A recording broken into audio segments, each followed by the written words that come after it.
Imo account কিভাবে খুলবেন এবং ইমো অ্যাকাউন্ট খোলার পরে যে সকল সেটিং করে রাখলে আপনার ইমো অ্যাকাউন্ট কখনোই হ্যাক হবে না। সো গাইস, আজকের এই ভিডিওতে দেখাবো। সরাসরি মূল ভিডিওতে চলে যাই, তার জন্য আপনারা সরাসরি প্লে স্টোরে ঢুকবেন।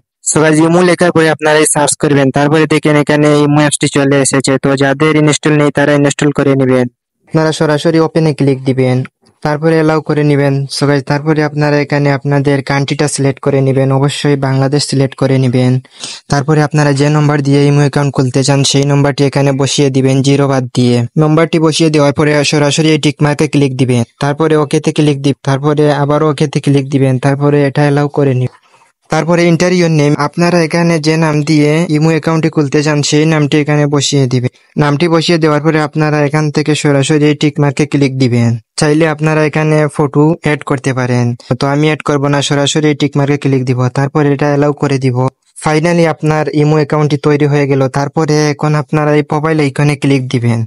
এই প্রোফাইল আইকনে ক্লিক দেওয়ার পরে আপনারা এখানে সিকিউরিটি এন্ড প্রাইভেসিতে ক্লিক দিবেন।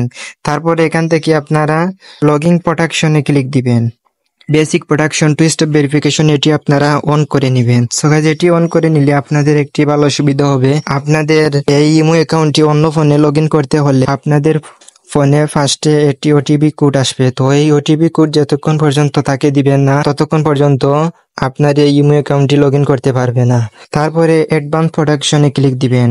এটি এনাবল করে দিলে গাইজ আপনাদের যে সিম দিয়ে ইমো অ্যাকাউন্টটি তৈরি করেছেন সেই সিমটি যে ডিভাইস দিয়ে সে লগইন করতে চায় সেই ডিভাইসে থাকতে হবে, নাইলে আপনাদের এই ইমো অ্যাকাউন্টটি কখনোই লগইন হবে না।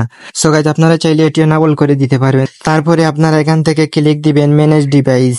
ম্যানেজ ডিভাইসে ক্লিক দিবেন, তারপরে এটি আপনারা অফ করে দিবেন। এটি অন থাকলে আপনারা অফ করে দিবেন। সো গাইজ, এটি অফ করে দিলে আপনাদের এই ইমো অ্যাকাউন্টটি অন্য কোনো ডিভাইসে লগইন করতে পারবেন না। সো গাইজ, আপনারা চাইলে এটি অন করে আপনারা আপনাদের একাধিক ডিভাইসে লগইন করে নিতে পারবে। সো গাইজ, এই 2 থেকে 3টি সেটিং আপনারা অন করে দিলে আপনাদের ইমো অ্যাকাউন্টটি কখনোই হ্যাক হবে না। সো গাইজ, মূলত আজকের এই ভিডিওটি এ পর্যন্ত। আজকের এই ভিডিওটি দেখে আপনাদের উপকারে আসলে অবশ্যই আমাদের এই ছোট্ট চ্যানেলটা সাবস্ক্রাইব করে পাশে থাকবেন। এ পর্যন্ত ভালো থাকবেন, সুস্থ থাকবেন। পরবর্তী নেক্সট কোন একটা ভিডিওতে আবারও দেখা হবে। Thank you so much. আল্লাহ হাফিজ।